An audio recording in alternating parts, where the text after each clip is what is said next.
ଦେଖ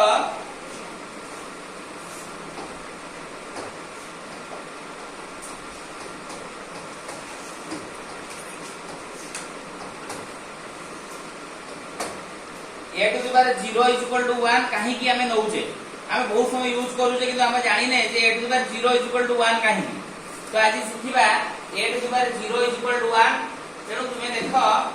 जदि एटा हुए जदि a टा 0 सहित समान न हुए तबे कंडीशन टा सैटिस्फाई करे a to the power 0 is equal to 1 तेनु तुमे समस्त जानिछो a इक्वल टू a हो कि नै तो वर्तमान मु धरो समानता धर्म रे याकू भी a द्वारा हरण करली याकू भी a द्वारा हरण कर देली बुझ पाल कि नहीं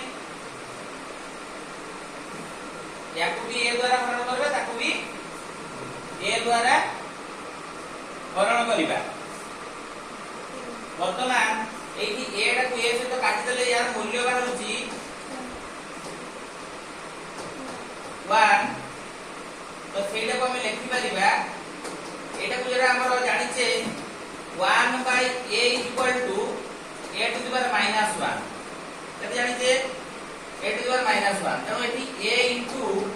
हम लिखि पाले minus 1 is equal to 1 यार ताने एक्सपोनेंट्स बा घातो अछि 1 तेनु हमें जानिछे जे यदि आधार समान थिबो घातो गुडी को मिसि जानती तेनु एठी 1 plus of minus 1 is equal to हम कर दे परिबा 1 एठी a to the power 1 ru minus 1 कले 0 बाइले कटि गला समान 1 हो कि नहीं a को a सहित हरण करले 1 हला किंतु आमे जानि छे 1 by a is equal to a to the power minus 1